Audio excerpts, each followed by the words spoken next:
Hey guys, tonight we begin with something that most history books quietly skipped over, and that is the story of women who did not stay home and sew and wait for a husband to come back from the sea.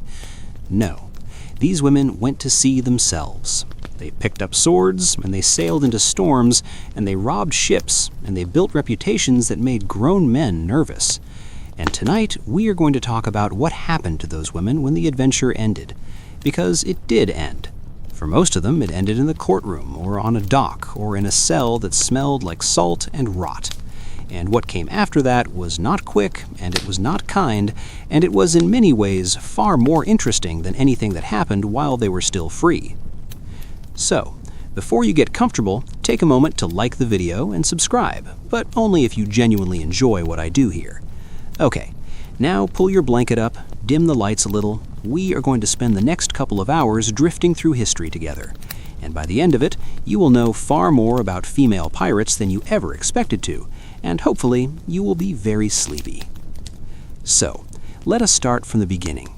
The world of piracy in the Golden Age was not exactly a welcoming place for anyone, really.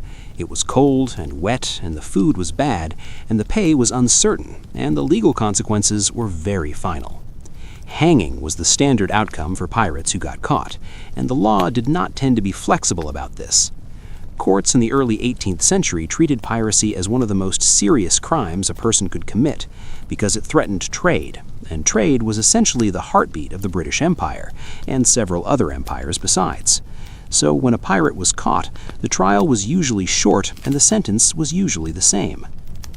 But women complicated things. Women always complicate things, and that is not a complaint, it is just a historical observation. The legal systems of the 17th and 18th centuries were not really built with female pirates in mind. The assumption was that crime of the seafaring, violent variety was a man's business, and so when women showed up in piracy trials, the courts kind of had to improvise. And improvised legal thinking in the 1700s was rarely good news for the person sitting in the dock. To understand what happened to female pirates after capture, we have to first understand who these women actually were. They were not all dramatic figures with eye patches and flags. Most of them were ordinary women in extraordinary situations. Some of them came from poverty so deep and so grinding that a life of crime on the water genuinely looked like an improvement. Some of them followed men they loved onto ships and eventually picked up weapons themselves. Some of them were simply already on ships when those ships were taken by pirates and decided staying was better than going back to whatever they had left behind on land. And then there were the ones who really chose it, who looked at the options available to a woman in 1700 and decided that none of those options were acceptable, who put on trousers and tied back their hair and got on a ship and never looked back. Those women are the ones history remembers best, even though they were probably not the most common type. History tends to remember the ones who made a choice, because choices make better stories than circumstances do. Let us talk about the world those women were escaping from for a moment, because it's important context. A woman in England or Ireland or the American colonies in the early 1700s had very few legal rights. She couldn't own property when she was married. She couldn't sign contracts. She couldn't vote, obviously. She couldn't hold most offices. If her husband was cruel or absent or drunk, she had very little recourse. The church might help or might not. The law mostly shrugged. Her body and her labor and her future were essentially attached to whatever man was nearest to her, whether that was a father or a husband or a landlord or an employer.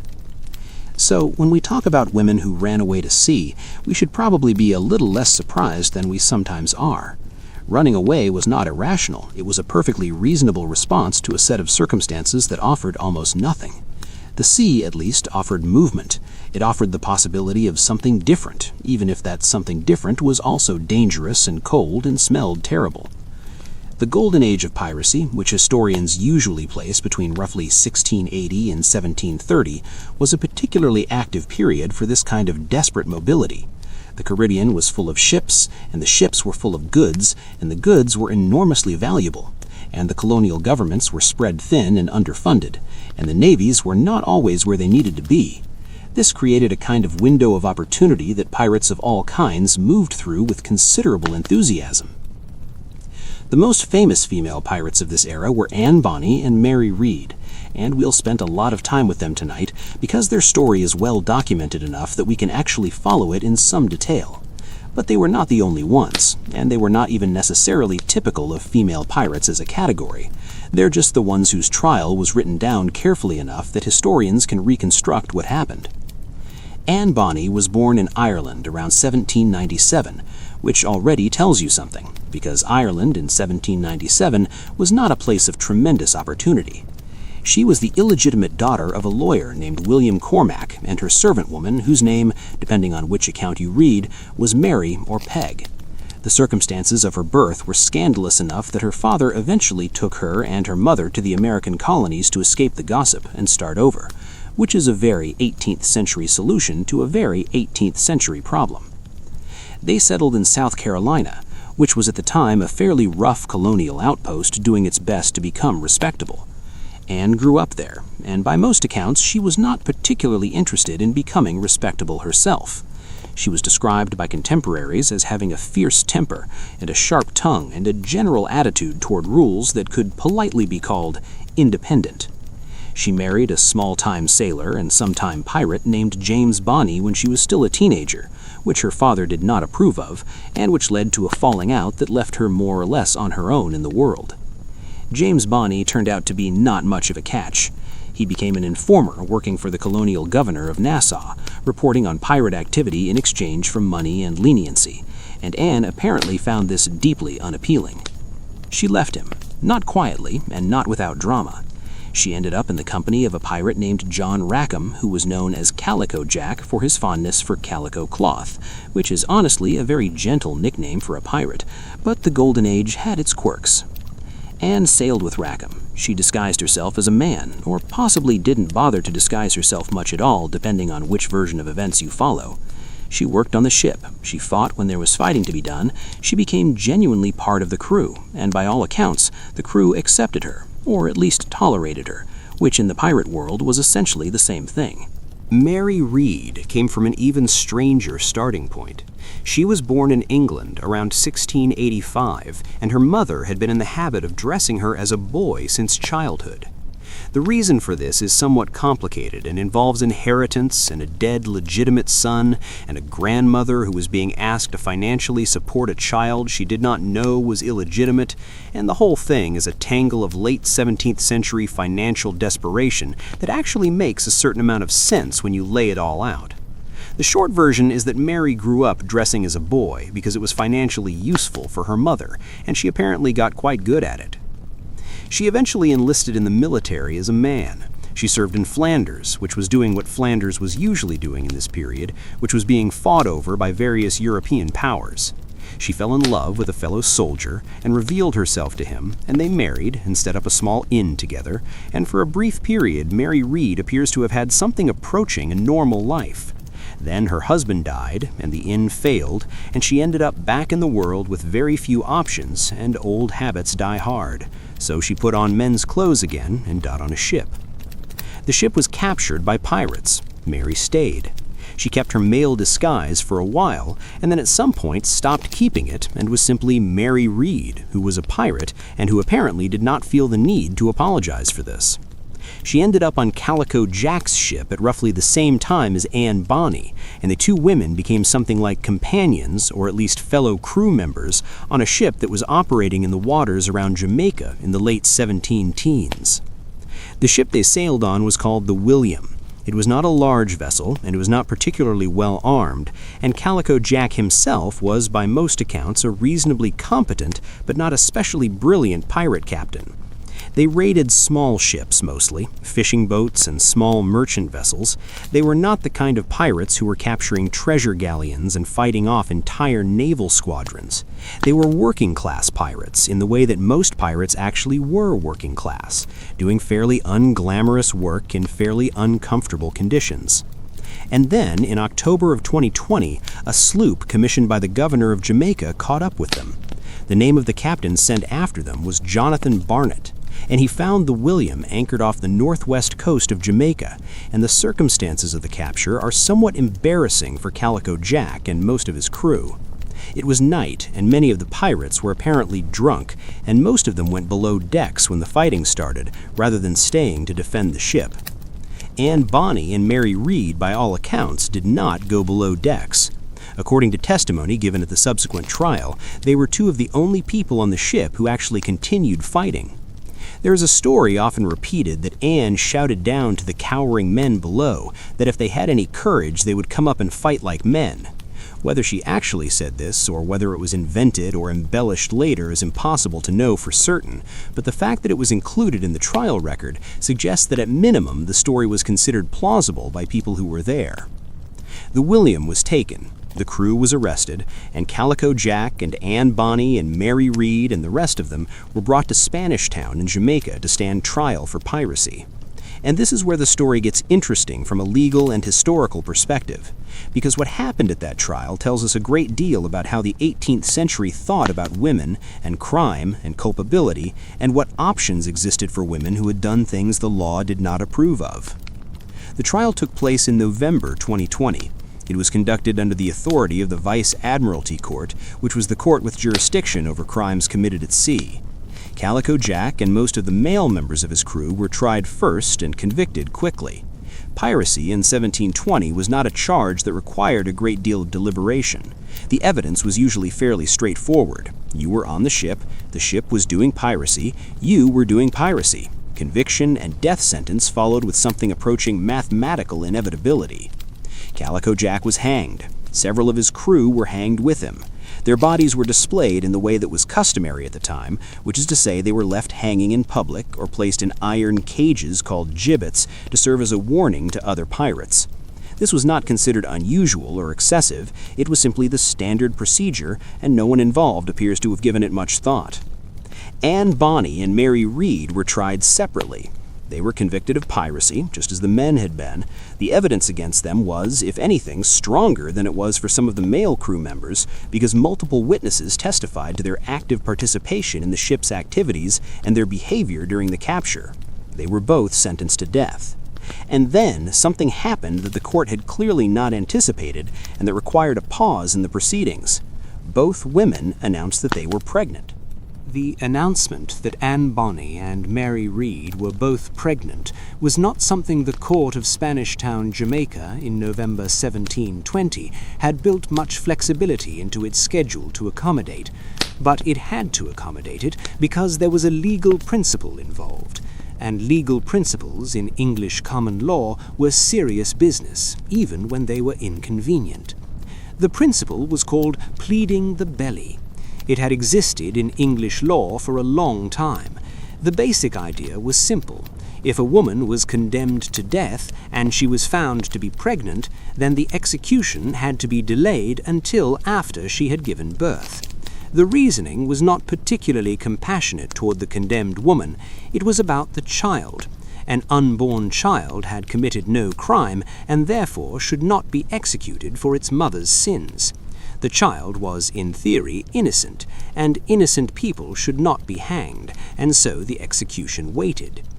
To verify the claim, a group of women called a jury of matrons would be assembled. These were respectable married women who would examine the condemned prisoner and determine whether she was genuinely pregnant or simply making a strategic claim. The process was not always scientifically rigorous by modern standards, but it was the accepted method, and courts took it reasonably seriously. Both Bonny and Mary Read were examined by juries of matrons. Both were found to be genuinely pregnant. Both had their executions stayed. And this is where their stories diverge in ways that are both historically interesting and somewhat poignant in a quiet, understated way. Mary Read did not have to wait long for anything. She became ill in prison. The accounts describe it as a violent fever, which in 18th century prison conditions could mean any number of things. The jail in Spanish Town was not a comfortable place. It was overcrowded and unsanitary, and the food was inadequate, and disease moved through it with the easy confidence of something that knows it has the advantage. Mary Read died in prison in April 1721, a few months after the trial. Whether the baby she was carrying survived is not recorded. She was buried in Jamaica, though the exact location of her grave has been lost to time, which is perhaps appropriate for someone who spent so much of her life being difficult to locate. Anne Bonny's story after the trial is one of the most tantalizing mysteries in the history of piracy, because nobody actually knows what happened to her. The execution was stayed, she was held in prison, her father, who was still alive and still a relatively prosperous man in South Carolina, apparently had some influence and some money, and colonial justice in 1720 was not entirely immune to the effects of either of those things. There are suggestions that she may have been released quietly, or that her father purchased her freedom in some informal way. There are accounts that suggest she went back to South Carolina and lived a relatively quiet life and had several children, and died in old age sometime in the 1780s, which would make her nearly 90 years old. Whether any of this is true is genuinely unknown. The documentary record goes quiet after the trial, and what fills the silence is speculation and local legend, and the kind of story that gets attached to interesting historical figures when the facts run out. What we know for certain is that Anne Bonny was not hanged in Spanish Town, Jamaica, and that is actually fairly unusual for a piracy conviction in 1720, so something must have intervened, and we simply do not know what it was. The last thing she reportedly said to Calico Jack before his execution was recorded, or at least allegedly recorded, and it is one of those lines that sounds almost too perfect to be real. The account says she told him that if he had fought like a man, he need not have been hanged like a dog, which is the kind of thing you say when you are very angry and also have nothing left to lose. Whether she actually said it, we cannot be sure, but it has survived in the historical record for 300 years, which suggests it resonated with people in a way that invented quotes sometimes do. So those were the famous ones, but the story of female pirates after capture is much wider than just those two names.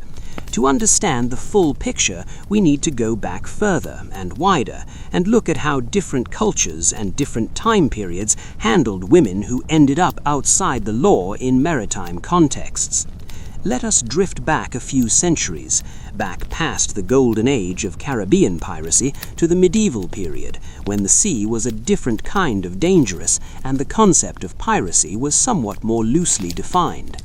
In medieval Europe, women did sometimes end up in maritime criminal activity, and the responses were varied and often confused in ways that reflect the general confusion about what to do with women who broke rules designed for men. There was a woman named Jeanne de Clisson who operated in the waters around France in the 14th century and who is sometimes called the Lioness of Brittany, which is a nickname that tells you something about how her contemporaries viewed her, even if they weren't entirely sure what to make of her. She was a Breton noblewoman whose husband was executed by the French king Philip VI in 1343 on charges of treason. Whether the charges were fair or not is still debated, but Jean's response to her husband's execution was not to retreat into widow's weeds and quiet grief. She sold her lands and used the money to outfit 3 warships, which she painted black and fitted with red sails, and then she spent 13 years hunting down French ships in the English Channel.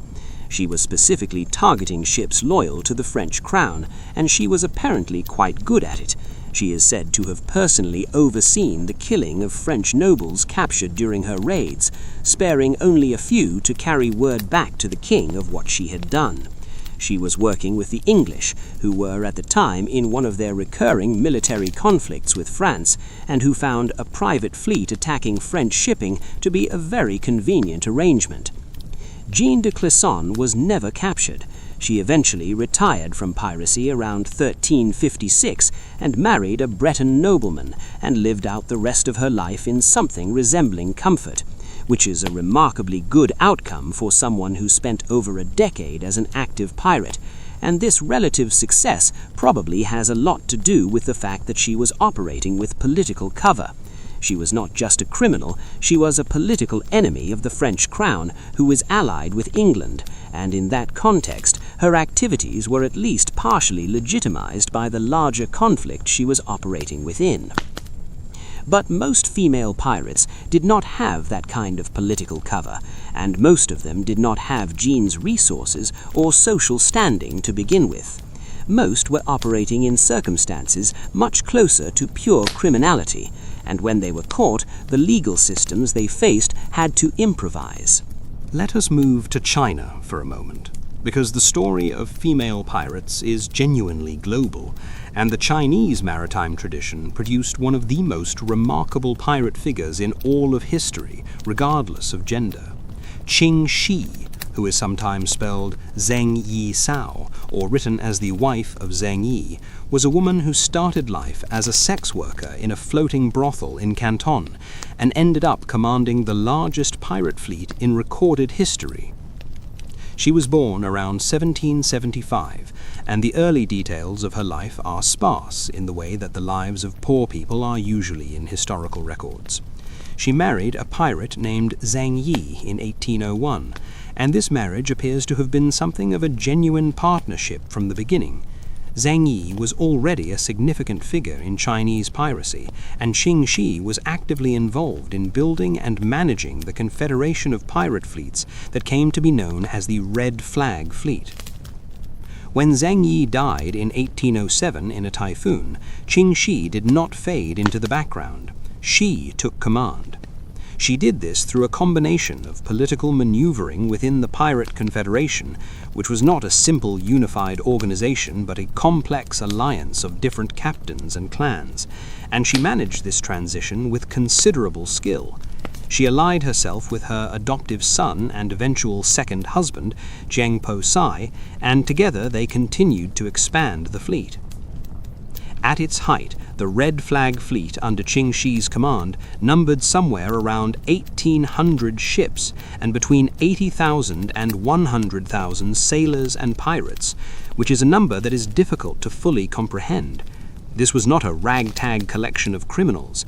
This was essentially a naval force, comparable to or larger than the official navy of many European nations at the time. She collected taxes from coastal villages, she regulated trade, she imposed a code of conduct on her fleet that was enforced strictly. Sailors who raped female prisoners were executed. Sailors who stole from the fleet treasury were executed. Order was maintained because Ching Shih understood that an organization that large needed structure to function. She was eventually offered a negotiated settlement by the Qing government of China, which had been trying and failing to suppress her fleet for years. In 1810, she accepted terms that were remarkably favorable. Most of her fleet was integrated into the official Chinese Navy. Her men kept their weapons. She kept a considerable amount of the wealth the fleet had accumulated. She was not arrested. She was not executed. She was not even particularly punished. She retired and eventually ran a gambling house, and died in 1844 at approximately 69 years of age, which is a spectacularly good outcome for a pirate of any gender in any era. But here is the thing about Ching Shih's story. It is not representative. It is extraordinary precisely because it ended the way it did.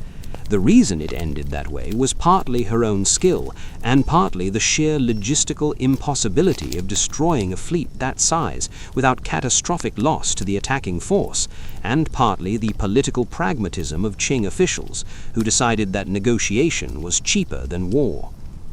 Most female pirates operated on a much smaller scale, and most of them did not have those kinds of cards to play. Let us think about what capture actually meant in practical terms for most of the women who experienced it. The first thing it meant was loss of everything. Whatever small amount of autonomy and agency the pirate life had provided was gone immediately. The ship was taken, the weapons were taken, the freedom was taken, and in its place came a cell and chains and the slow, grinding machinery of whatever legal system had jurisdiction over the case. In the Caribbean, in the Golden Age, that machinery was the Vice Admiralty courts. These courts were not gentle places. They were efficient. They existed to process cases quickly and produce sentences that would deter others, and the deterrence effect depended heavily on the sentences being severe and public. A trial that ended in a pardon or a light sentence was essentially a failure from the court's perspective, because it sent the wrong message to the pirate community at large. Women appearing before these courts faced a set of overlapping complications that men did not face. The first was the assumption that they couldn't really have chosen this. The legal and social framework of the early 18th century was built on the premise that women were inherently passive and under the guidance of men, and so a woman who committed crimes at sea must have been either coerced by a man or somehow mentally deficient or otherwise not fully responsible for her own actions. This sounds like it might be sympathetic, but it wasn't really, because the implication was that the woman was either a victim who needed to be managed or a deviant who had failed to be properly feminine, and either way she was a problem that needed to be solved. The second complication was the pleading of the belly situation we already discussed. Pregnancy could delay execution, but it could not prevent it. A woman who gave birth in prison was still a convicted pirate, and once the child was weaned, or sometimes sooner, the original sentence could be carried out. The child in these cases was usually taken by the parish or placed with relatives if any could be found. The mother returned to her status as a condemned prisoner. The mercy extended was entirely to the child and not to her. The third complication was what happened in the time between arrest and trial, or between trial and execution, or between the various legal proceedings that these cases involved, and that time was spent in prison, and the prisons of the 18th century were not places designed for rehabilitation or even basic human dignity. They were essentially holding facilities, operating on minimal budgets with minimal oversight, and the conditions inside them were consistently terrible. 18th century prisons were a specific kind of miserable that is worth spending some time describing carefully, because understanding them is essential to understanding what capture actually meant for anyone, including female pirates. These were not the kind of prisons that appear in modern films. There were no individual cells with metal beds and fluorescent lighting. They were large rooms. They were shared spaces. There were often no beds at all. Prisoners slept on straw on stone floors, and the straw was not changed regularly, and the stone was cold and damp, because most of these structures were old and poorly maintained, and built without any particular concern for the comfort of the people who would eventually be confined in them. Food in these places was minimal and of poor quality. Water was often contaminated. Disease moved through prison populations with the ease that comes from overcrowding and poor sanitation, and a complete absence of anything resembling medical care. Typhus was a constant presence in 18th century prisons. It was so common in prison populations that it was frequently called jail fever, which is the kind of naming convention that tells you how taken for granted the connection was. The prison in Spanish Town, Jamaica, where Anne Bonny and Mary Read were held after their trial, was consistent with this general description. It was not unusually cruel by the standards of the time, but the standards of the time were not high. The climate of Jamaica added additional challenges.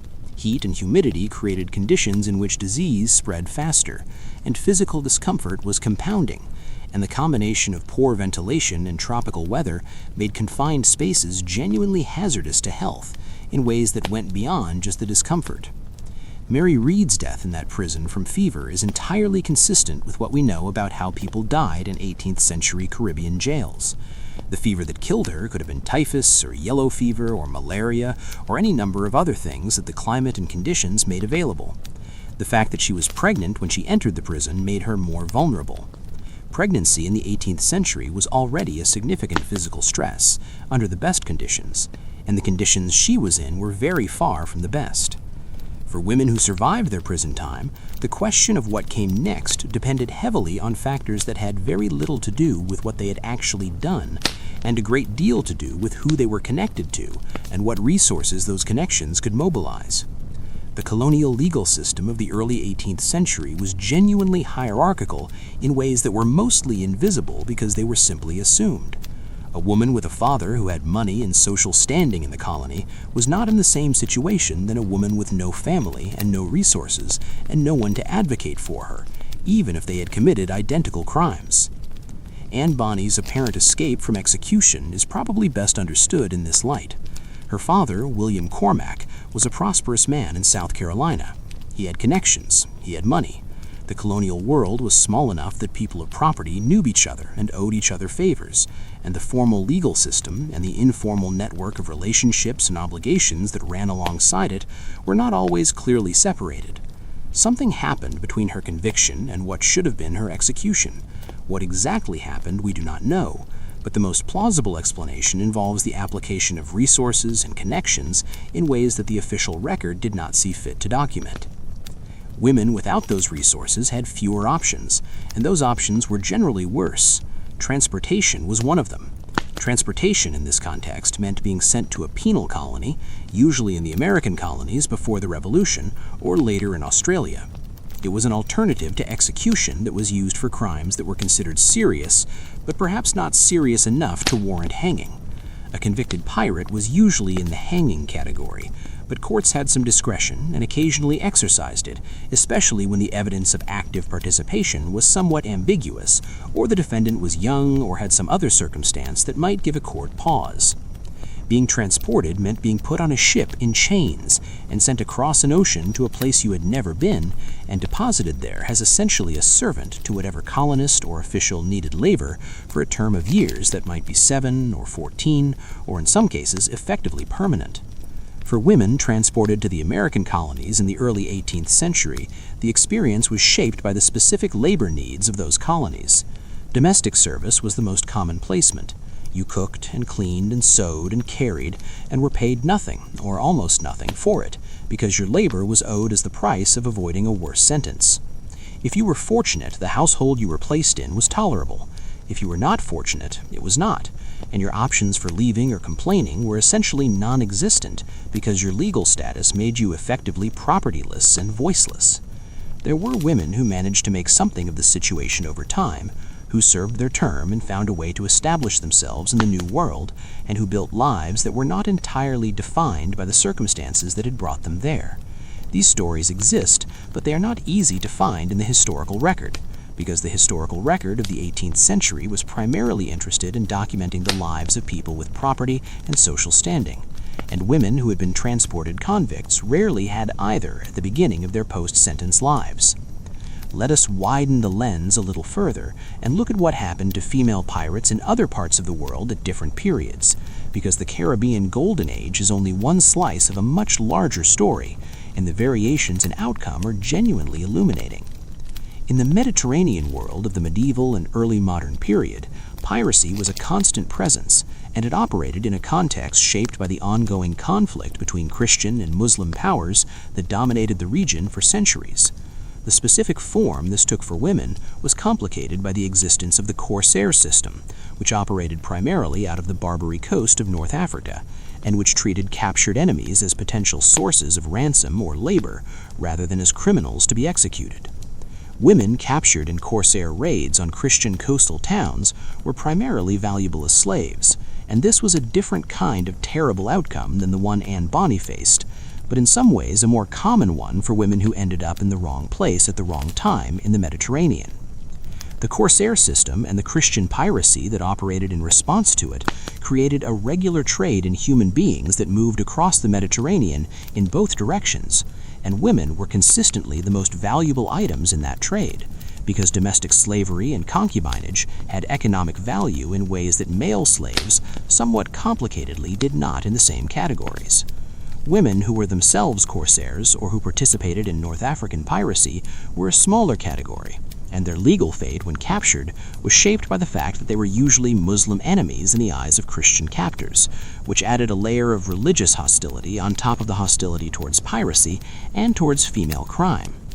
The records here are sparse and often colored by the biases of whoever was writing them, but the general pattern seems to be that women captured in this context could expect enslavement rather than execution, which is a distinction that requires a moment of sitting with before it can be properly appreciated as the kind of grim alternative it actually was.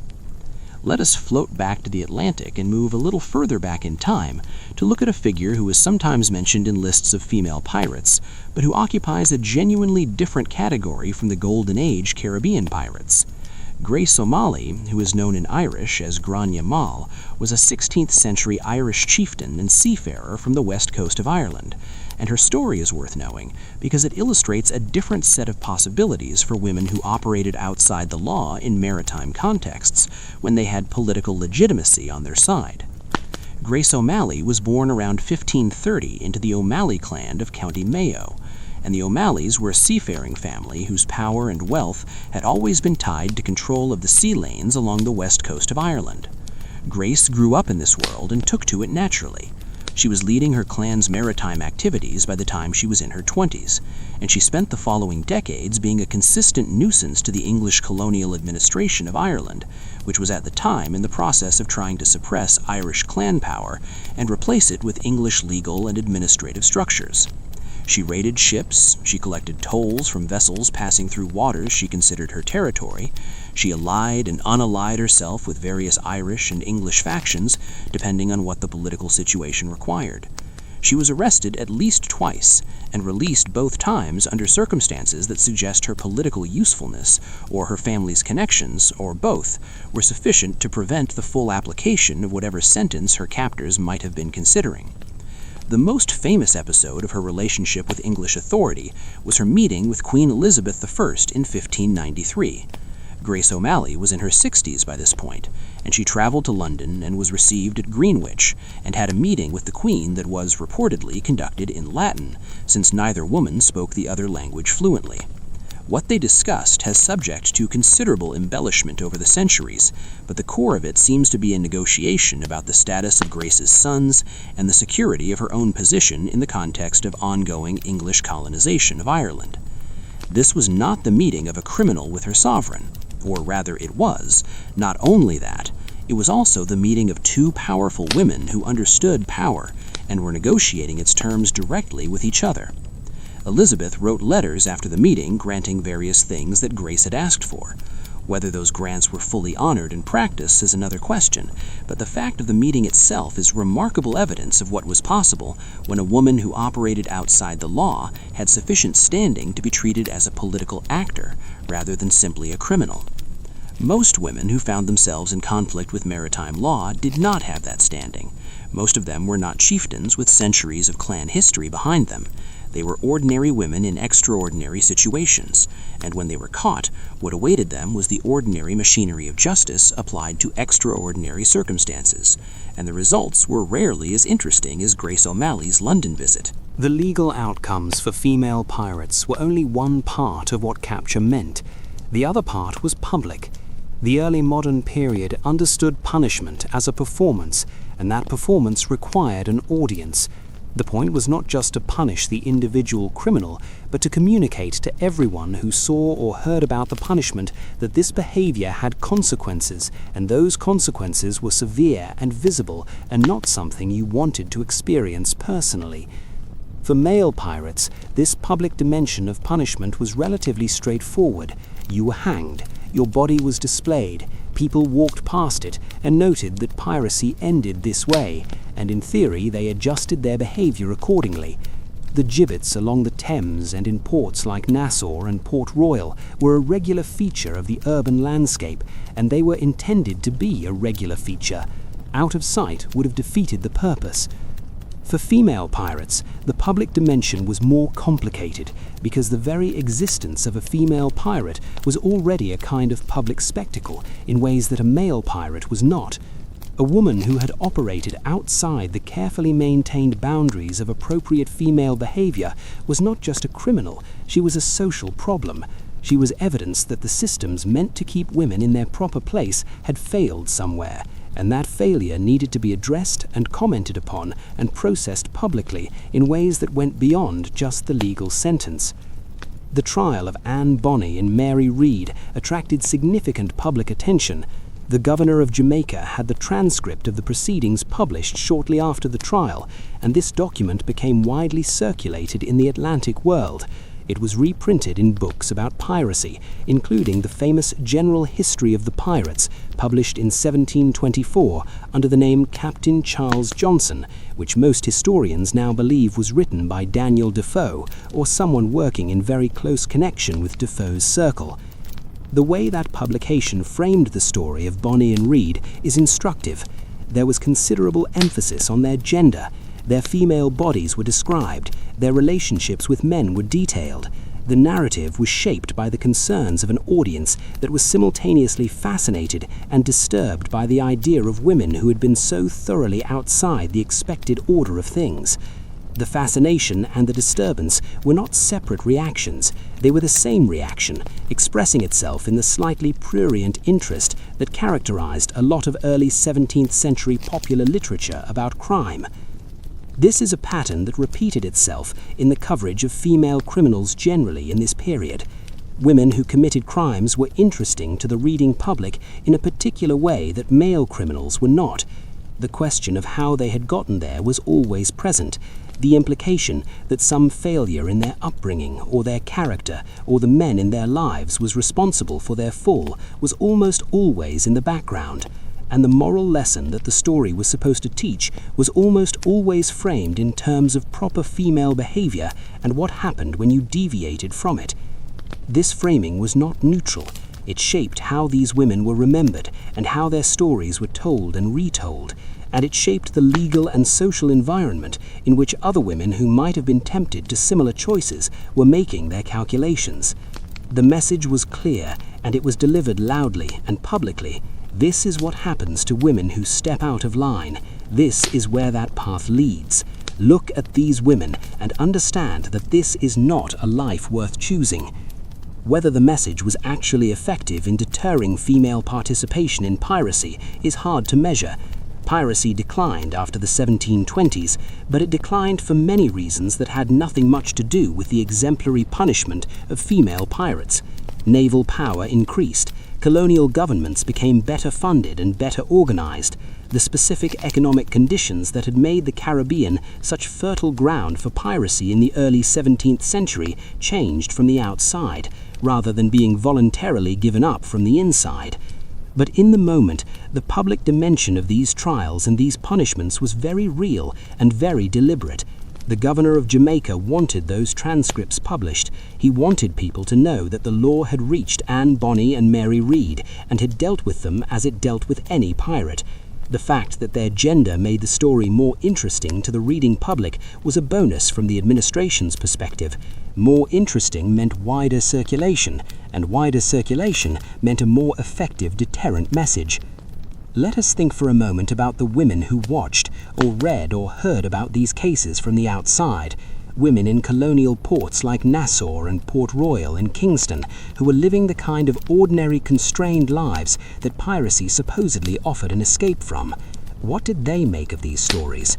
The official message was clear, but human beings are not always very good at receiving official messages uncritically, and the stories of Anne Bonny and Mary Read survived and were retold and romanticized in ways that suggest the deterrent message was not the only message people took from them. There was something in those stories that resonated with people beyond the cautionary tale aspect. The image of two women standing on the deck of a ship fighting, while the men cowered below, carried a charge that was not entirely compatible with the message the governor of Jamaica was trying to send. People remembered that part. It kept getting included in retellings. The story of female pirates who fought bravely while their male companions hid was not a story that made women look weak or foolish or pitiably fallen. It was a story that made them look capable. And capability is its own kind of seditious idea when people who are told they are not capable. This is maybe why the stories of female pirates have survived and continued to attract attention across the centuries in ways that the stories of male pirates have not. Male pirates are interesting as characters in adventure stories. Female pirates are interesting as characters in a different kind of story, a story about what women could do when the usual rules did not apply. A story about what was lost when those rules snapped back into place after the adventure ended. The ending was almost always the same. The rules did snap back, the courts did convict, the sentences were carried out, or in a few cases quietly managed away. The women ended up back inside the structures they had escaped, whether as convicts or as pardoned prisoners, or as women quietly absorbed back into colonial society with whatever remained of their previous lives. The sea and the freedom it had briefly represented was gone, and what was left was the world as it had always been configured, which was not a world that had much use for women who knew how to fight. Let us think for a moment about a different woman who operated in a completely different context, but whose story illustrates another dimension of what happened to women who were found guilty of maritime crimes. The figure is Charlotte de Berry, and she is a problematic historical character because the documentary evidence for her existence is almost entirely absent, and what we have comes from a single source, published in 1836, that is widely considered to be historical fiction rather than biography. The story as told in that 1836 source is vivid and extreme and reads exactly like the kind of sensationalized piracy narrative that was popular in the early 19th century. Charlotte de Berry is described as an Englishwoman born in 1636 who disguised herself as a man and joined the navy to follow her husband, and then fell into piracy through a series of adventures, and was eventually captured and escaped, and continued a pirating career, and ultimately faced execution somewhere in the Caribbean. The details are lurid, and the sourcing is non-existent, and historians of piracy generally treat Charlotte de Berry as a literary invention rather than a real person. But the fact that this story was invented and published and read with interest in 1836 tells us something real about the ongoing cultural appetite for female piracy. By 1836, the golden age of piracy was well over, and the real female pirates of the early 18th century were historical figures, accessible mainly through reprints of that 1724 general history and occasional references in broader works on piracy. The market for more such stories was apparently strong enough to justify inventing them. This is worth noting because it is part of the afterlife of female piracy as a concept. The real women who sailed and fought and were captured and tried and hung or imprisoned or transported were interesting in their own right, but they also became the foundation for a cultural myth that grew well beyond the actual historical record. The myth of the female pirate is about freedom and transgression, and the specific appeal of someone who refuses the role assigned to them, and it has remained appealing enough to sustain continuous cultural production for 3 centuries. But the myth tends to end at the high point. It ends on the ship with the sword in hand and the wind in the sails. It does not tend to linger in the jail in Spanish Town, or on the scaffold at Execution Dock, or in the convict ship crossing the Atlantic. Those endings are known, but they are not the part that gets romanticized. The gap between the romantic version and the historical reality is where the most interesting truth lives, and it is a truth that is worth sitting with, even if it is not as immediately appealing as the adventure version. The legal treatment of female pirates was not uniform across time and place, and it is worth spending some careful time on the variations, because those variations reveal a great deal about how different societies thought about women and crime, and the specific problem of a woman who had chosen to exist outside the structures meant to contain her.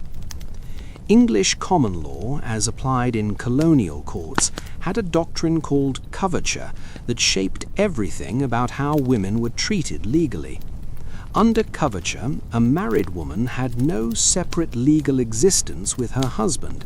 She was, in legal terms, subsumed into him. She could not own property or enter contracts or be sued independently. This had some interesting implications in criminal law, because if a married woman committed a crime in the presence of her husband, there was a presumption that she had done so under his coercion, and was therefore not fully culpable. This doctrine sounds like it might be helpful to a married female pirate in a courtroom, but in practice it was not applied in a straightforward way, and the reasons why tell you a lot about how the law actually worked in this period.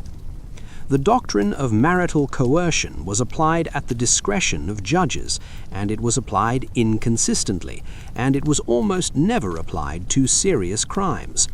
Piracy was a serious crime.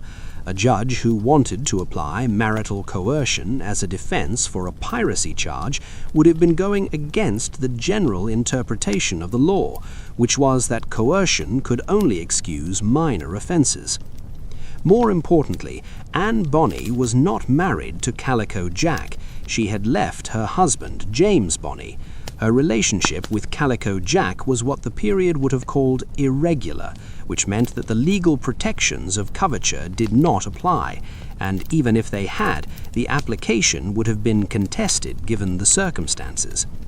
Mary Read had been married, but her husband was dead, and she was not married to anyone on the ship, and so she had no coverture argument to make either. The courts were therefore faced with two women who had no legal shield and no obvious category into which to place them, and decided the sensible thing was to treat them as they would treat any pirate, which is to say, to convict them and sentence them to death. The pregnancy complication introduced by the pleading of the belly was handled as a procedural matter, without any particular compassion or consideration of the women as people, with lives and histories and choices. They were pregnant convicts. The pregnancy was a legal fact that required a procedural response. The response was applied, and the women went back to their cells. The contrast with how male pirates were treated in the same courts is worth examining. Male pirates were also generally convicted and sentenced to death, and the trials were also generally short, and the evidence was generally straightforward. But the cultural narrative around male pirates in this period was different in subtle ways. There was a kind of grudging respect that attached to successful pirates. They were criminals, but they were also, in some sense, adventurers, and the line between piracy and privateering was blurry enough that there was room for a certain romantic ambiguity. Women did not get that ambiguity.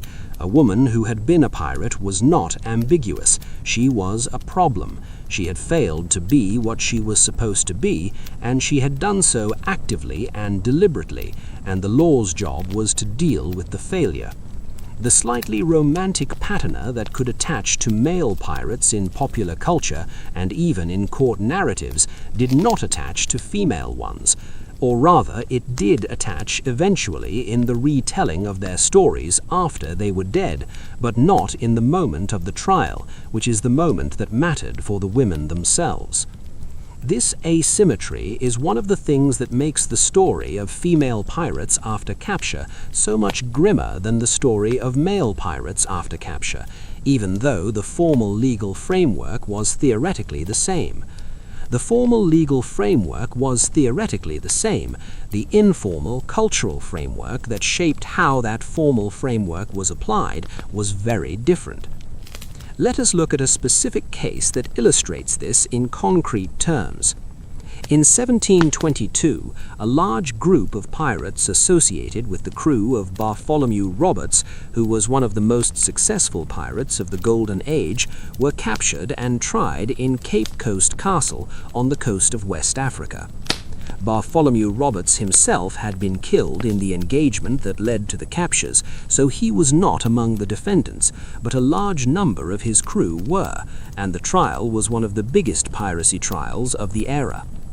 Among those tried were a number of men who had various degrees of involvement with the pirate enterprise. Some had been forced into piracy, some had voluntarily joined, some were merchant sailors who had been captured and were arguing that they had not actually participated in any criminal activity. The court distinguished between these cases with some care. Forced men were treated differently from voluntary ones. Levels of participation were considered. Some defendants were acquitted, others were convicted of lesser charges. The court was not entirely inflexible. There were no women among the defendants in this particular trial, but the contrast with the treatment of Anne Bonny and Mary Read is worth examining. In the Roberts trial, the court took considerable time to examine the evidence and distinguish between different categories of defendant. In the Bonny and Read trial, the process was considerably rapid, and the distinctions drawn were considerably fewer. The pleading of the belly was the only thing that introduced any procedural complexity into an otherwise quite simple conviction and sentencing. One possible explanation for this difference is simply that the Roberts trial was larger and more complex and required more careful handling for that reason. Another possible explanation is that the existence of female defendants in the Bonny and Reed trial added a dimension of embarrassment or discomfort that courts handled by moving quickly rather than carefully. A third explanation is that Anne Bonny and Mary Reed's active participation in the ship's activities was better documented than some of the defendants in the Roberts trial, and so there was genuinely less room for factual dispute. All three explanations probably contain some truth, and it would be a mistake to attribute everything to gender bias when the cultural context we have described so carefully was very obviously present and very obviously shaping how these cases were perceived and processed. Let us turn now to a different kind of legal outcome that sometimes applied to women who had been involved in piracy, and that was the possibility of turning state's evidence. Giving information to authorities about other pirates in exchange for leniency was a recognized legal mechanism in the early 18th century, and it was used by both men and women who found themselves in custody and looking for a way to improve their situation. James Bonny, Anne's husband, had done exactly this. He had become an informer for the governor of Nassau, and his information about pirate activities in the region was apparently valuable enough that the governor was willing to extend protection and financial reward to him. This was the arrangement that Anne found so objectionable, and which contributed to her decision to leave him and sail with Calico Jack. But from a purely strategic standpoint, it worked for James Bonny. He survived. He cooperated with authority. He provided useful information. He was left alone. The same option was available to women in custody who had information that might be valuable to authorities. The information a female pirate might possess was similar to any crew member might possess: knowledge of other pirates, knowledge of their locations and habits and associates, knowledge of buried or hidden plunder, knowledge of safe harbors and corrupt officials who provided cover for pirate operations. Any of this could be traded for lighter treatment, and courts and governors were generally willing to make those trades when the information seemed reliable and useful. Whether Anne Bonny or Mary Reed were offered this option, or whether they refused it, or whether it simply was never considered, is not recorded. The trial transcript documents the charges and the verdicts and the sentences and the pleading of the belly, and not much else about the mechanics of how the legal process worked in their specific cases. The gaps in the record are frustrating, but they are characteristic of the period. Courts did not document their deliberations in ways that later historians can easily access.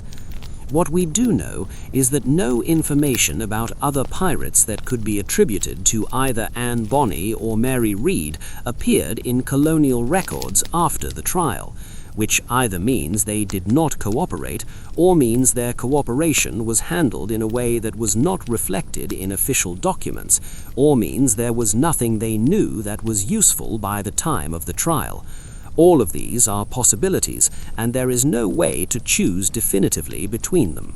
The story of female pirates after capture cannot be fully told without widening the frame considerably beyond the Caribbean and the Golden Age, because piracy and maritime crime generally, and the treatment of women who were involved in them, were global phenomena that played out differently in different contexts, and those differences are illuminating in ways that the Caribbean story alone cannot provide. In Japan, during the Edo period, there was a category of women called ama, who were professional divers, collecting shellfish and pearls along coastal waters. These women were part of a recognized and legitimate maritime tradition, and their relationship to the sea was very different from that of the Caribbean pirate. But their story matters here because the existence of a recognized category of women who were professionally active in maritime environments tells us something about the range of possibilities that different societies created or failed to create for women and the sea. The Ama were not pirates, they were workers, but in a society where women were generally confined to domestic roles and where maritime work was dominated by men, the existence of a female maritime profession that was legally recognized and socially accepted is interesting context for thinking about why piracy was the only maritime option available to women in other societies. The question of why some cultures created legitimate paths for women into maritime work and others did not is not a simple question, but it is a relevant one. In the Viking Age, which is a much earlier period, but one that comes up regularly in discussions of female warriors and maritime women, there is the figure of the shield maiden who appears in Norse sagas and later romantic literature, and who has been the subject of considerable recent archaeological and historical reassessment. For a long time, the shield maiden was treated as essentially a mythological figure, a literary device in the sagas, rather than a description of any actual practice. Recent archaeology has somewhat complicated this picture. Several high-status Viking burials that were previously assumed to be male, based on the presence of weapons and warrior equipment, have been identified through DNA analysis as female. The most famous example is the Burka warrior burial, discovered in Sweden, which contained a complete set of warrior equipment, including weapons and gaming pieces, indicating military strategy, and was attributed to a male warrior for over a century before DNA analysis in 2017 identified the individual as female. This does not prove that female Viking warriors were common. It proves that they existed, at least occasionally, and that their existence was accepted enough to receive the same kind of burial treatment as male warriors. What happened to female warriors who were captured during Viking Age conflicts is not well documented, but the sagas occasionally describe female captives being taken as thralls, which was the Norse form of slavery, and the treatment of thralls, regardless of gender, was broadly similar, which is to say that it was not kind. The Viking Age connection to piracy is worth noting because the Vikings themselves were among the most significant maritime raiders in European history, and the question of whether women participated in those raids is one that the new archaeological evidence makes harder to dismiss than it once was. But the evidence is still fragmentary, and the specific question of what happened to female captives during Viking raids is one that the sources address inconsistently at best. Let us come back toward the early modern period and look at the specific situation of women who were present on pirate ships, not as pirates themselves, but as captives. This is an important category because the stories of female pirates are in some ways entangled with the stories of female victims of piracy, and the two categories are not always as clearly separated as one might expect. A woman who was captured by pirates had several possible futures. She might be ransomed if she was wealthy enough or connected enough to have a ransom value. She might be sold as a slave in parts of the world where that trade operated. She might be used as unpaid labor on the ship or at a pirate base. She might, at some point in her captivity, make a decision to participate in the pirate enterprise herself, either out of genuine choice or out of a calculation that active participation offered better conditions than passive captivity. The transition from captive to pirate was not always the result of a clear and unambiguous choice, and this ambiguity complicated the legal situation when these women eventually ended up in front of courts. A woman who could argue that she had been captured and no realistic option to escape, and participated in piracy only under duress, was in a different legal position than a woman who had actively chosen the pirate life from the beginning. The courts were inconsistent about how much weight they gave to arguments of this kind, but they were not entirely indifferent to them. The legal concept of duress as a defense to criminal charges was recognized in English common law, but it was applied narrowly, and courts were generally skeptical of it, especially in serious crimes. The argument that you had participated in piracy because the pirates would have killed you if you refused was not generally accepted as a complete defense, but it could sometimes influence the severity of the sentence or the willingness of prosecutors to pursue the case aggressively. Women who had been on pirate ships for extended periods and who had developed skills and relationships and some degree of integration into the pirate community were in a particularly awkward position making this argument, because the longer you had been there, the less plausible the continuous coercion narrative became. At some point, the argument shifted from "you did not have a choice" to "you had choices and you made them, and now you have to live with the consequences." The question of what genuine consent looked like in the early modern period for women who had very few options in any direction is one that modern sensibilities find complicated in ways that contemporary courts generally did not. The courts of 1720 were not asking themselves whether the social and economic conditions facing working-class women in the colonial Atlantic world had constrained the range of meaningful choices available to them. They were asking whether the defendant had committed the acts charged, and the evidence generally said yes. Let us look now at a slightly different kind of female pirate story that comes from the early modern Mediterranean and that involves a woman named Sayyida al-Hurra, who operated out of Tetuan in Morocco in the 15th century and who was one of the very few women in history to have held the title of pirate king, or rather pirate queen, in the formal political sense of the term. Sayyida al-Hurra was born around 1485, and she came from a Moorish family that had been expelled from Granada during the Reconquista. The Reconquista was the long process by which Christian kingdoms retook the Iberian Peninsula from Muslim rulers, and it culminated in 1492 with the fall of Granada and the expulsion, or forced conversion, of the Muslim and Jewish populations who had lived there. The family that Sayyida came from ended up in Tetuan in northern Morocco, which was at the time a base for corsair activity, targeting Spanish and Portuguese shipping.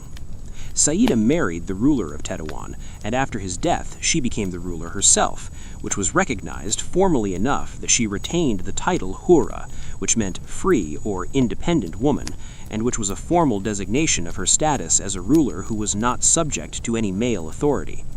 She allied with the famous Ottoman corsair Barbarossa, who operated in the eastern Mediterranean, and this alliance made her a significant force in Mediterranean piracy in the early 15th century.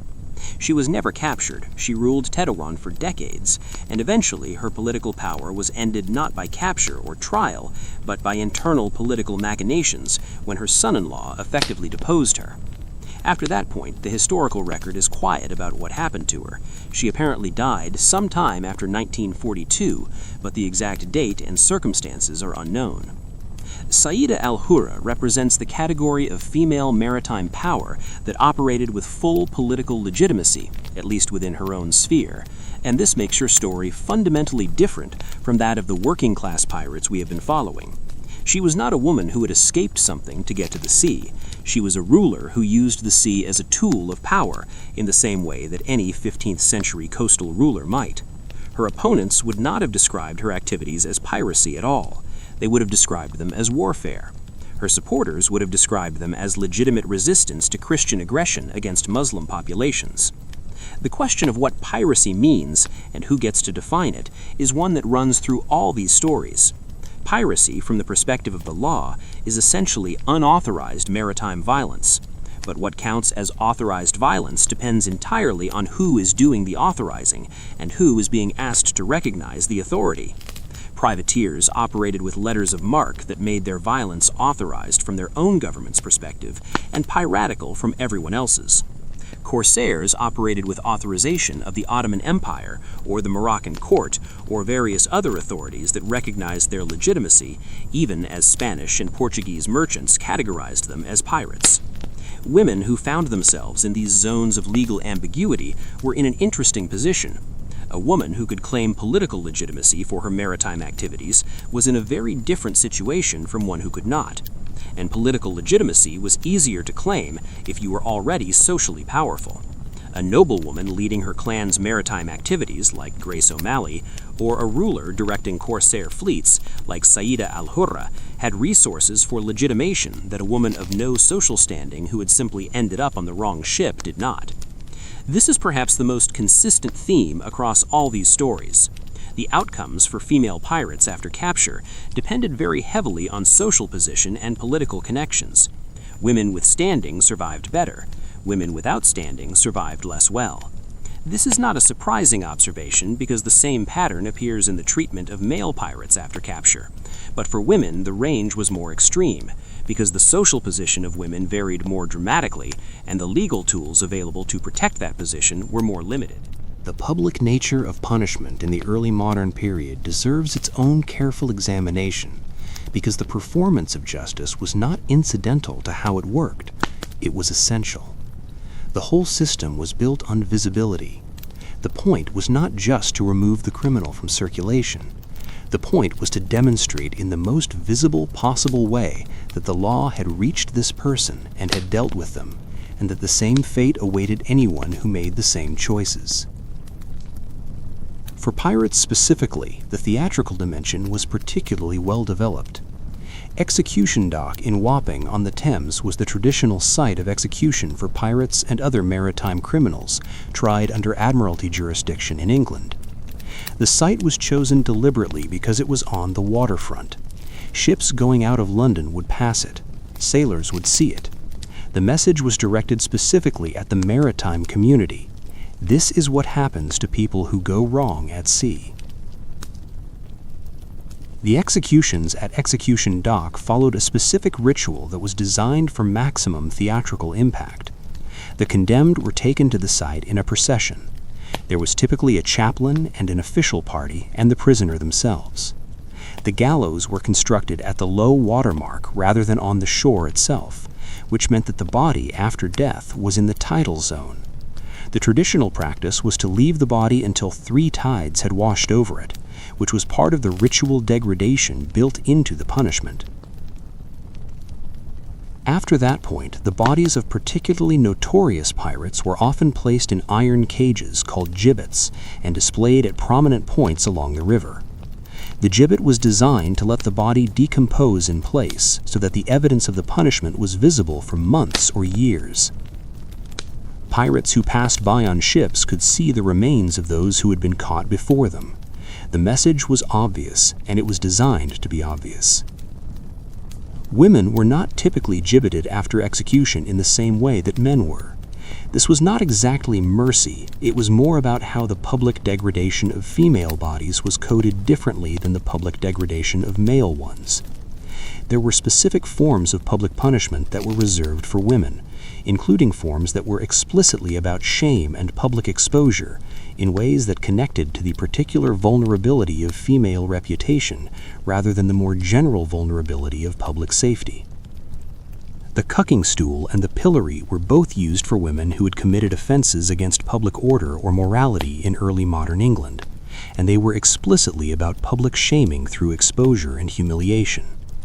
A woman in the pillory was exposed to the crowd, and the crowd could throw things and shout insults, and the punishment was as much about the damage to her reputation and her standing in the community as it was about any physical suffering she experienced. For female pirates, the public dimension of their punishment took a different form, primarily because their crimes were maritime, and their trials were conducted under Admiralty jurisdiction, which had its own protocols. But the publication and wide circulation of the trial transcripts performed a similar function to the pillory or the gibbet.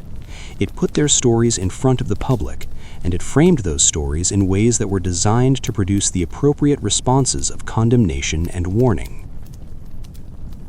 The general history of the pirates, which as we noted included the stories of Anne Bonny and Mary Read, was a popular publication in the 1720s, and it went through multiple editions and was read widely on both sides of the Atlantic.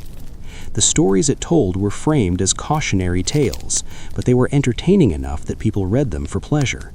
And the entertainment value and the cautionary value were not always pointing in the same direction.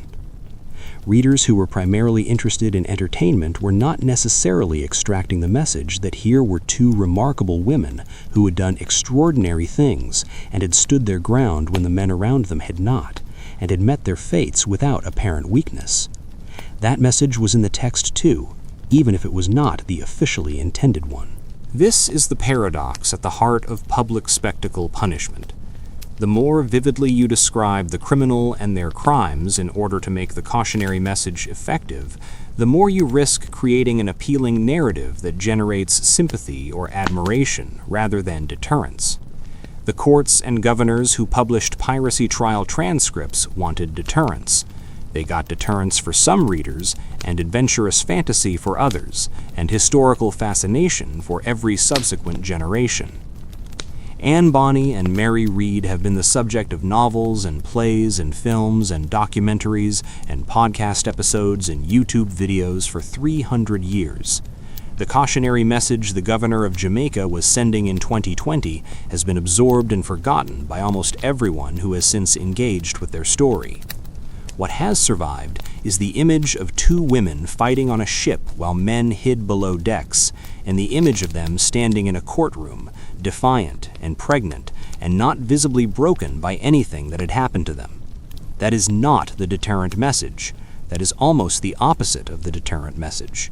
And the persistence of that opposite message across 3 centuries of retellings tells us something important about what resonates in these stories and why. People are drawn to examples of individuals who refuse the roles assigned to them, especially when the refusal is against odds that are obviously overwhelming. The fact that the refusal ended badly in the immediate term does not diminish the appeal. In some ways, it increases it. But we should be careful not to romanticize the ending too much in our retelling, just as we should not ignore it.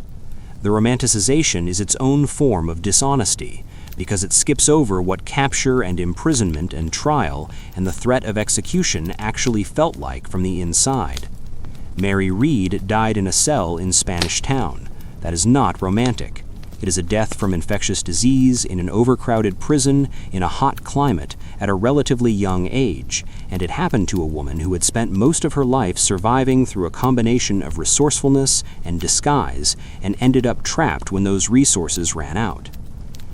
Bonny vanished from the record in a way that might mean she escaped and lived to old age, or might mean she died quietly in a way that no one thought worth documenting. Either of those outcomes carries its own weight. The quiet, comfortable ending, if it happened, was the ending of someone who had to put away everything she had been and become a respectable colonial woman again, which is the thing she had sailed away from in the first place. The quiet, forgotten death, if that is what it was, is the ending of someone whose story just stopped one day without resolution. Neither ending is the ending you would write for a character you loved. Neither ending is the kind of thing that makes for a satisfying final chapter. But history is not written by the people whose stories it tells, and it is not obligated to provide satisfying endings, and the endings it provides are often inconclusive and undignified, and shaped by forces that have nothing much to do with what the person deserved. There is another category of women whose stories belong in this larger narrative, and that is women who were present on pirate ships without being pirates themselves, and who were nevertheless treated by the legal system as if the distinction did not matter. This category is larger than one might expect, and it illustrates a particular way in which the law's bluntness created injustices that were visible even to some contemporaries. Women came to be on pirate ships in several ways. Some were captured from other ships. Some came willingly to be with a partner or family member who was part of a pirate crew. Some were working women in ports who were picked up informally. Some had been passengers on ships that were taken by pirates and had no obvious way to leave. In all of these cases, the woman's presence on the ship was not necessarily evidence of criminal intent, but it was often treated as if it were. The practical challenge for courts was that distinguishing between a willing participant and an unwilling one required the kind of careful fact-finding that admiralty courts in the early 18th century were not particularly set up to do. The trial of a pirate crew was typically a rapid process. The evidence that the ship had been doing piracy was usually clear. The evidence that specific individuals on the ship had been actively participating in criminal activity was usually sufficient to convict the main crew. The status of marginal figures was often not carefully examined. There are cases in the historical record of women who were on pirate ships being tried alongside the male crew and convicted on essentially the same evidence, even though their role in the ship's activities was clearly different. Their presence on the ship was treated as sufficient evidence of guilt, and the distinctions between different levels of involvement were not drawn. This was partly laziness and partly efficiency, and partly the application of a legal principle that treated the whole crew of a pirate ship as collectively responsible for its activities. If you were on the ship, you were part of the enterprise, and you were guilty of the enterprise's crimes. The argument that you had not chosen to be there or had not participated in the actual raiding was an affirmative defense that you had to make and prove, and making and proving it required resources and advocacy that most women in those positions did not have. The case of women who came to pirate ships to be with partners is particularly interesting from a legal perspective because their motivation for being there was personal rather than criminal, but the law was not particularly interested in motivation. If your husband or lover or brother was a pirate and you were on his ship, you were on a pirate ship, and the court's job was to deal with pirate ships and everyone on them. There is a case from the early 18th century of a woman named Marjorie Rice, who was accused of being part of a pirate crew and who argued at her trial that she had been on the ship because her partner was one of the pirates, and she had no choice about going with him and no ability to leave once the ship was at sea. The court was not persuaded. She was convicted. Whether she was executed or whether some other outcome resulted from the sentence is not clearly recorded in the sources that have survived. Marjorie Rice is not famous. She does not appear in popular histories of piracy.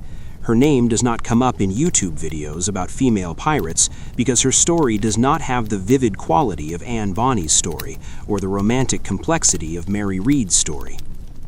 She was an ordinary woman caught in an ordinary version of a bad situation, and the fact that her situation was in some ways more typical than the famous cases is precisely why it has not survived in the public memory. The ordinary cases are the ones that reveal the system most clearly, because they are not shaped by the extraordinary individual qualities of the people involved. The famous cases are famous partly because the individuals in them were remarkable in ways that helped them generate good stories. The ordinary cases just show you the machinery operating on people who did not have the resources or the charisma or the luck to generate stories that lasted. The machinery was not gentle. It was efficient in the way that systems are efficient when they have been built for speed rather than accuracy, and when the people processing the cases do not have strong incentives to look too carefully at the details. A woman on a pirate ship was a problem to be processed, and processing it meant conviction and sentence and whatever came after that, and the question of whether she had genuinely chosen to be there or had been brought there against her will was a complication that slowed down the processing without changing the outcome in most cases. This is not a surprising observation about an 18th century court system. It is not even a particularly surprising observation about court systems in general. The incentive structure of legal systems tends to favor efficient processing over careful individualization of outcomes, and that tendency creates injustice that is systemic rather than individual, and therefore harder to see and harder to address. What is perhaps slightly surprising is that some contemporaries saw it and said so. There were writers and commentators in the early 18th century who noted the inconsistency in how female presence on pirate ships was treated, and who argued that the law should distinguish more carefully between active participants and unwilling companions. These arguments did not carry the day in any meaningful sense, but they existed, and they tell us that the crude application of the law was not invisible to everyone who lived under it. Let us spend some careful time with what happened to the women who survived, the ones who were pardoned or transported, or whose sentences were quietly managed away, or who served time and eventually emerged back into the world. Because surviving was not a simple outcome. Surviving meant going back to a world that had not changed while you were gone, and that had already decided what you were. A woman who had been convicted of piracy and served time in an 18th century prison emerged from that experience with a combination of physical damage and social stigma that made ordinary life very difficult to construct. The physical damage was the straightforward consequence of imprisonment conditions. She would have been malnourished. She might have been ill in various ways that left lasting effects. She would have aged in a compressed way that people do when they are living in stressful and unhealthy conditions. The social stigma was more complicated, because it was attached not just to the fact of conviction, but to the specific nature of the crime. A woman convicted of piracy had been doing things that women were not supposed to do. She had been on a ship. She had been in the company of men outside any proper social structure. She had potentially fought. She had certainly disobeyed. She had done all of this in ways that were publicly known because the trial had been public and the transcript had been circulated. Returning to ordinary colonial society after this kind of public record was not a simple matter of finding a household willing to take on a servant or a man willing to marry a woman of uncertain past. The past was not uncertain. It was documented. Anyone who wanted to know could find out. And in the small social worlds of 18th century colonial ports, people generally did want to know and generally did find out. And the information shaped what opportunities were available.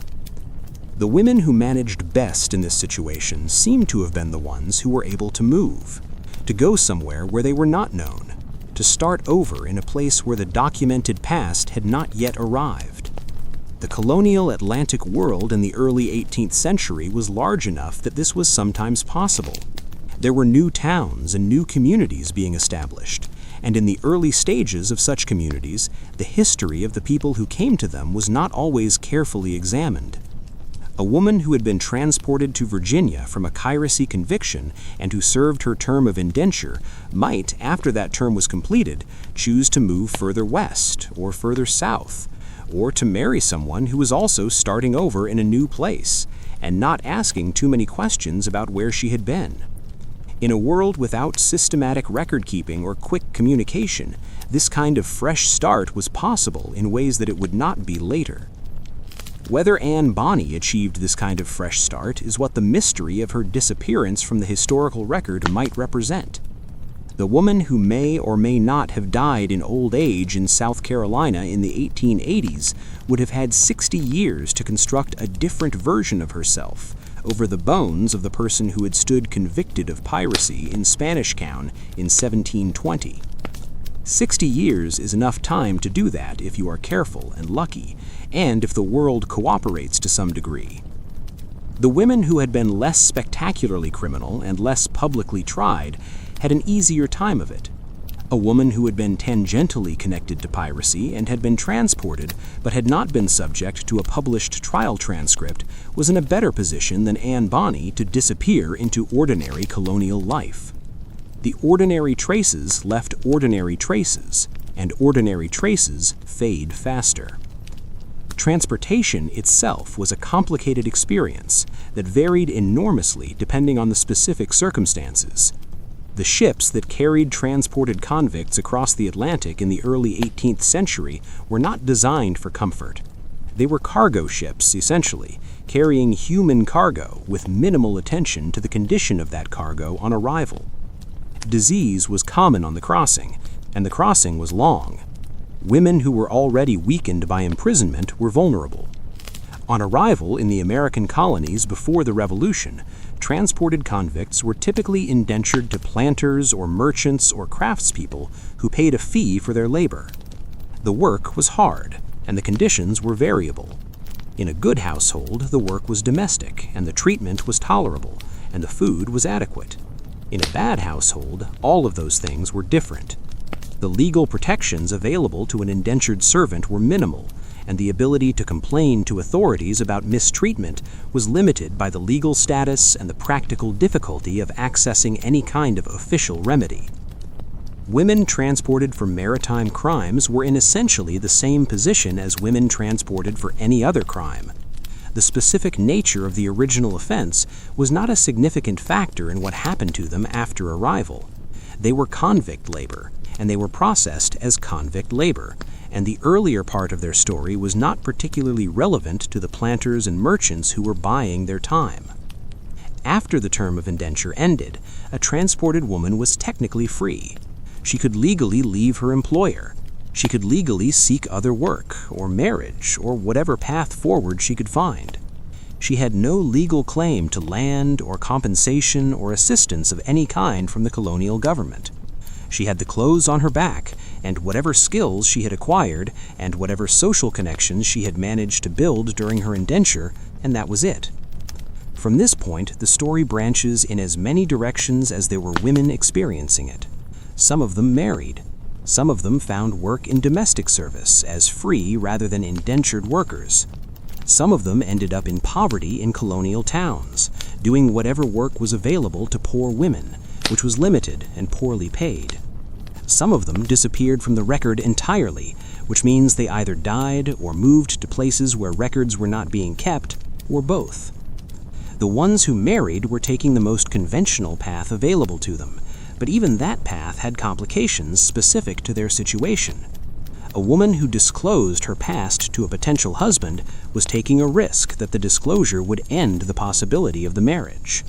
A woman who did not disclose her past was taking a different risk, that it would be discovered later and the marriage would be damaged or destroyed by the discovery. Either way, the past was a problem that required management. Some women found men who were also operating outside the edges of respectable society, and who were therefore less concerned about respectability in a partner.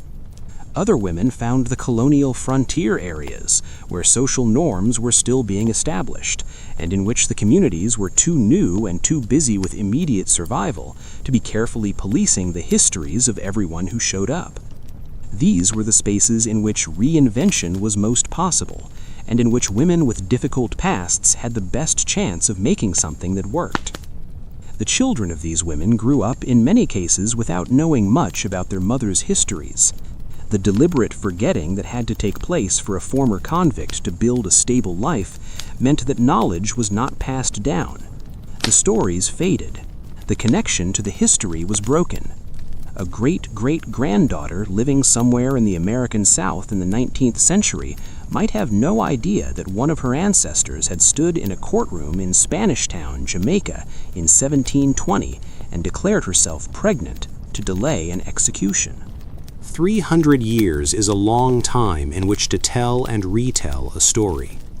The stories of female pirates have been through many versions in those 300 years, and the versions have changed in ways that reflect the concerns and assumptions of the eras doing the retelling rather than just the historical facts of the original events. The 18th century version emphasized cautionary tale, the fallen woman, the consequences of stepping outside proper female roles. The framing was essentially moral. These were women who had gone wrong, and the story of how they went wrong and what happened to them as a result was instructive for other women who might be contemplating similar choices. The 19th century version added romance. The pirate had become by this point a figure of popular romantic fiction, and female pirates participated in that romantic tradition in particular ways. The 19th century found female pirates interesting as examples of women who defied convention in the context of adventure and romance, and the actual grittiness of what piracy involved and what capture meant was substantially toned down in the retelling. Novels and poems about female pirates in the 19th century tended to end better than the historical record did. The 20th century added feminist interpretation. The female pirate became a symbol of female agency and resistance to patriarchal control. Bonny and Mary Read were framed as women who had refused the subordinate roles available to them and had created their own path, even under severe constraints. The emphasis shifted from the cautionary aspect of their story to the resistant aspect. The ending was still the same, but the meaning attached to it changed. None of these framings is wrong exactly. All of them are partial. The full story contains elements that each framing emphasizes and elements that each framing downplays. The cautionary tale framing is right that capture and punishment followed, and that the punishment was severe. The romantic framing is right that there was something genuinely remarkable about what these women did and how they did it. The feminist framing is right that their choices need to be understood in the context of the limited options available to women in their time and place. What all three framings share is a tendency to make the story tidy, to give it a clear meaning that can be extracted and applied. And history is rarely that tidy, and the meaning of historical events is rarely that extractable. The lives of Bonny and Mary Read and Grace O'Malley and Ching Shih and Jean de Clisson and Sayyida Hurra were not tidy. They were improvised and complicated and shaped by forces that the people involved could only partially control, and the meanings they carried were multiple and contradictory and do not resolve into a single lesson. What we can say with some confidence is that throughout most of documented history, women who participated in maritime crime faced legal and social consequences that were shaped by their gender in ways that added layers to the already severe consequences faced by male pirates. The pleading of the belly was a legal mechanism that could delay but not prevent execution. Transportation was a punishment that stripped women of the social protections that coverture theoretically provided. Public trial and published trial transcripts created a form of reputational damage that was calibrated specifically to the vulnerabilities of female social standing. And yet, women kept doing it. Not in enormous numbers, not as a mass movement, but consistently throughout the Golden Age and before it, and in various forms after it. Women kept ending up on pirate ships by choice or by circumstance, and once there, they kept participating in what was happening on those ships, and when they were caught, they faced what was waiting for them with varying degrees of defiance and resignation and practical calculation. The reason they kept doing it is probably not very different from the reason anyone takes risks that carry severe consequences. The alternative was worse, or seemed worse, in the moment of decision. The sea offered something the land did not. The ship offered something the household did not. The company of people who were also outside the law offered something that the company of respectable society did not. What exactly it offered was different for each person, but the structure of the decision was probably similar in most cases. This option is dangerous. That option is also dangerous, but it is more familiar and more accepted. This option, at least, has the possibility of something different. That calculus is recognizably human across time. It is the same calculus that leads people to take all kinds of risks that carry severe consequences. The specific form it took for women in the colonial Atlantic world was shaped by the specific constraints and specific dangers of that time and place. But the underlying dynamic is not historically particular. It is just what people do when the options available to them are all bad in different ways. The option they chose brought them to the sea, and the sea brought them eventually to capture, and capture brought them to courts that were not designed for them, and punishments that were calibrated to examples and deterrence, and the slow grinding management of social deviance. What they found on the other side of all of that varied. Some of them died in prisons from disease. Some of them were hanged. Some of them disappeared into quiet lives that the record did not follow. Some of them became legends that lasted 3 centuries. All of them were people before they were legends and after they were criminals, and the space between those things is where the actual story lives. The actual story of what it meant to be a woman in the early 18th century who ended up on the wrong side of the law for reasons that made sense at the time is a story that the official records capture incompletely, and the romantic versions capture not at all, and the careful historical work of trying to understand it captures imperfectly at best. But imperfect understanding is still understanding, and the effort to understand is still worth making, even when the sources are sparse and the records are incomplete and the gaps in the story are large. The women whose stories we have been following tonight deserve the effort of trying to understand them as people making decisions in circumstances, rather than as symbols delivering lessons or characters in adventure stories. And the effort of that understanding is one of the things that history, at its best, can actually provide. There is a specific geography to the story of female pirates after capture, and that geography is worth examining because the places where these women were held and tried and punished were not neutral spaces. They were carefully chosen locations that were themselves products of the colonial enterprise, and the places shaped what happened to the people inside them in concrete ways. The Caribbean islands in the early 18th century were in various stages of being converted from natural environments into colonial plantations and trading posts. This conversion required enormous amounts of labor, and the management of that labor was a constant preoccupation of colonial administrators. Prisons existed not just to punish, but to hold labor and to manage the boundaries of the colonial social order, and the people inside them were defined partly by their relationship to the labor needs of the colony. Women in colonial Caribbean prisons were in an awkward position relative to this labor management system, because domestic and plantation labor in the colonies was primarily organized around gender in ways that made female convicts simultaneously more vulnerable and more difficult to categorize than male ones. Male convicts could be put to work in clear and defined ways. Female convicts required different kinds of management, and the colonial system was not always well prepared to provide it. The prisons themselves, in places like Spanish Town and Nassau and Port Royal, were physically embedded in the colonial landscape in ways that are worth noting. They were close to the docks, they were close to the markets, they were close to the public spaces where colonial life happened. This was not accidental. The proximity to public life was part of the punitive function. Being imprisoned in a place where the life you could not participate in was visible and audible was its own kind of punishment, added on top of the formal sentence. For women specifically, the proximity to the port and the dock meant proximity to the sea.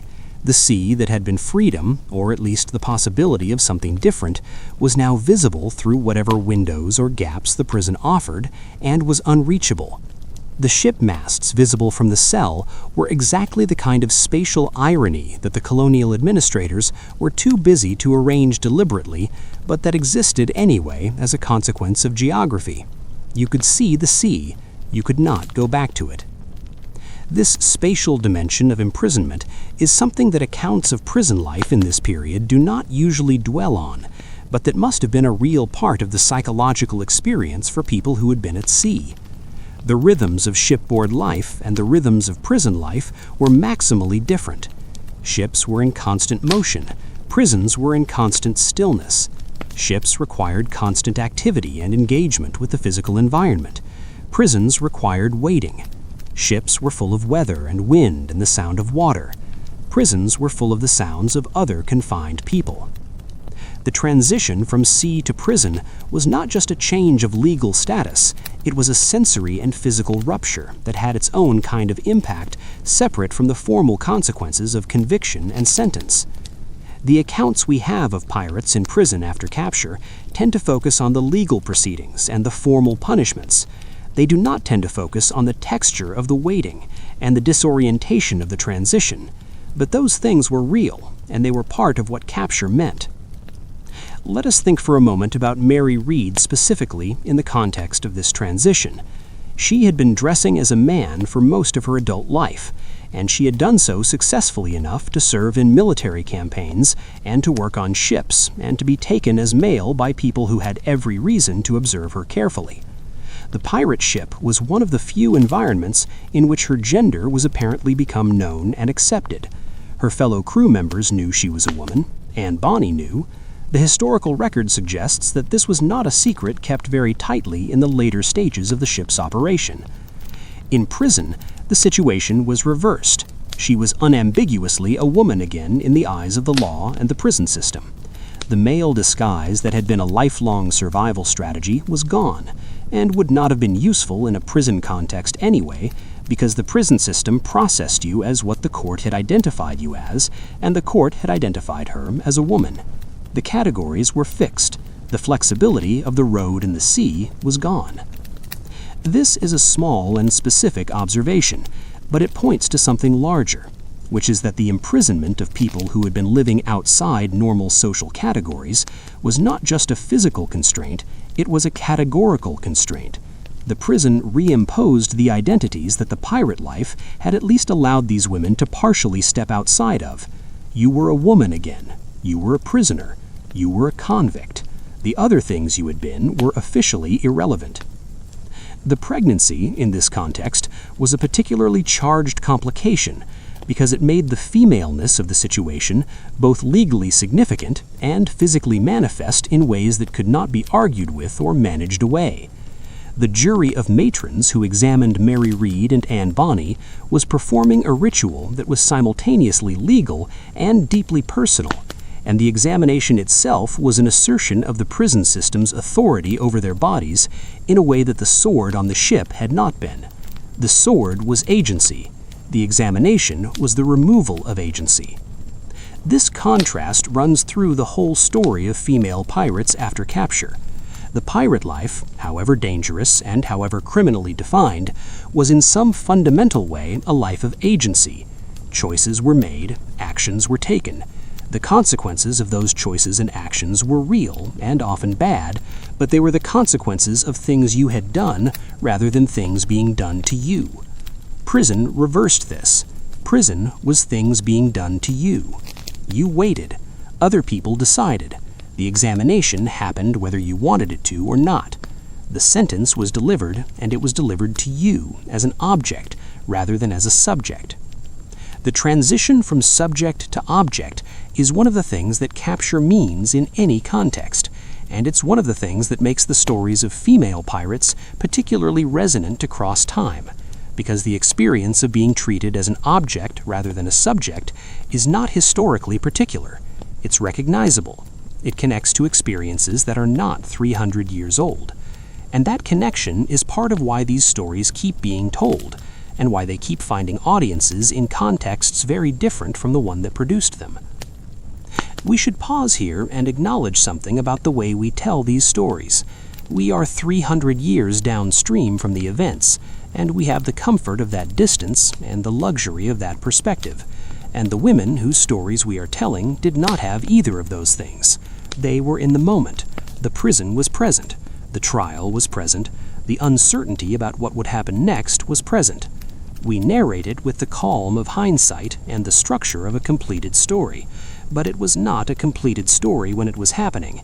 It was an ongoing experience with an unclear ending and a great deal of physical discomfort and fear and uncertainty that the historical record does not preserve well. This is worth acknowledging, not to introduce false drama into the narration, but to maintain honesty about the difference between storytelling and experience. The story of Anne Bonny and Mary Read is interesting. Their experience was probably not interesting. It was probably frightening and uncomfortable and uncertain and exhausting, and then for Mary Read it was fatal, and for Anne Bonny it is something that remains unknown.